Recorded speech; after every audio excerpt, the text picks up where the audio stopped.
The woman smashes a glass and wedges a sharp shard into the crack of a wooden board. Gritting her teeth, she drags her wrist across the edge. Blood immediately pours down her arm, using it as lubrication. She fights through the blinding pain and slowly slips her right hand out of the handcuff. There's no time to cry. She jumps off the bed, shoves it across the floor, climbs back on once it's close enough to the dresser, and uses her toes to hook her phone. She tries to call 911 but the battery is dead. She drops back down and drags the bed the other way to reach the handcuff key. The pain makes her right hand tremble uncontrollably, so she clamps the key between her teeth and unlocks herself. Finally free, she staggers to the sink and gulps water straight from the tap, then quickly wraps her injured wrist with a makeshift bandage. The phone is useless, so her eyes land on the car keys sitting on the cabinet, but her body is completely drained. She collapses before she can reach them. She has no idea how much time passes before the sound of wild dogs gnawing wakes her. She turns and sees her husband's corpse, mutilated beyond recognition. Grief crashes over her, but she knows she can't stay. Forcing herself up, she stumbles to the cabinet and presses the button on the key fob.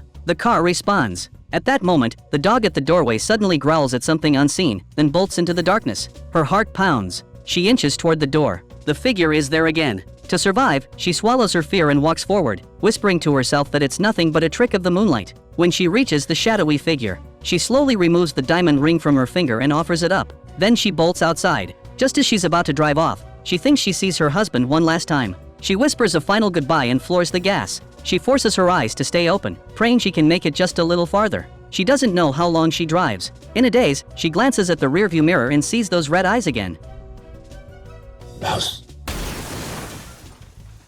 When she comes to, her face is covered in blood. In the distance, two beams of light cut through the dark. She slams on the horn, stumbles out of the car with the last of her strength. This time, she's saved. But in the months that follow, she can't escape the nightmares. The strange man haunts her sleep, leaving her terrified to close her eyes. Then one day, she sees a news report. The man was real. He suffered from a medical condition that distorted his appearance and had a documented history of mental illness. He was known for grave robbing and theft. Now, he's been arrested. Not long after, she finally begins to reclaim her life, learning, at last, how to live without fear.